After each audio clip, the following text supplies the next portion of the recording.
Saudara, saatnya kita simak sejumlah informasi menarik dan inspiratif dalam cerita Nusantara. Kali ini giliran kawan kami dari Biro Kompas TV Malang, Jawa Timur. Sudah bersiap rekan kami Nadifa Rahma.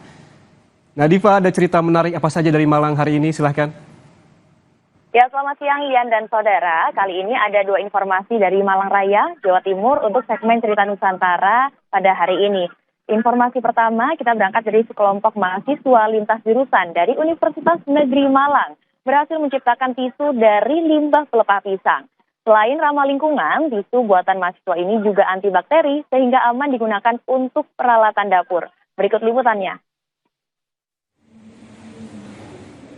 Dwi Enda, Devinda Anggita, Adi Cahyono, Nisa Alia, dan Andina Setia adalah mahasiswa dari beberapa jurusan di Universitas Negeri Malang yang berkolaborasi membuat tisu ramah lingkungan.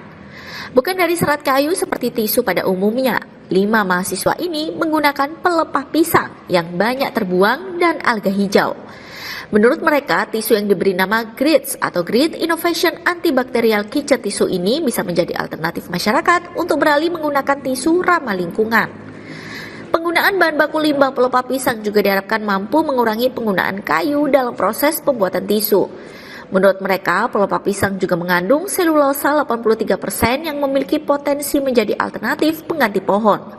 Sehingga dengan memanfaatkan limbah pelepah pisang yang banyak ditemui di petani pisang, penebangan pohon bisa dikurangi. Kenapa menggunakan pelepah pisang? Karena pelepah pisang mengandung selulosa sebesar 83% sehingga berpotensi besar dijadikan sebagai alternatif pengganti pohon. Nah, kenapa kita perlu menggantikan pohon? Untuk menekan angka deforestasi di hutan Indonesia yang terus terjadi setiap tahunnya. Lalu untuk menghasilkan tisu yang berkualitas, pelepah pisang dikombinasikan dengan alga hijau yang memiliki selulosa yang lunak sehingga nantinya dihasilkan tisu yang bertekstur halus, memiliki daya serap yang tinggi dan tidak mudah hancur. Tisu antibakteri yang ramah lingkungan ini menurut mereka sangat cocok untuk penggunaan peralatan dapur dan memiliki standar untuk makanan. Meski saat ini masih dalam skala kecil, tisu antibakteri ini sudah dijual di pasar online. Mereka berharap tisu ramah lingkungan ini bisa diproduksi massal agar masyarakat bisa memiliki pilihan dan mendukung penyelamatan lingkungan. Dedi Prasetyo, Kompas TV Malang, Jawa Timur.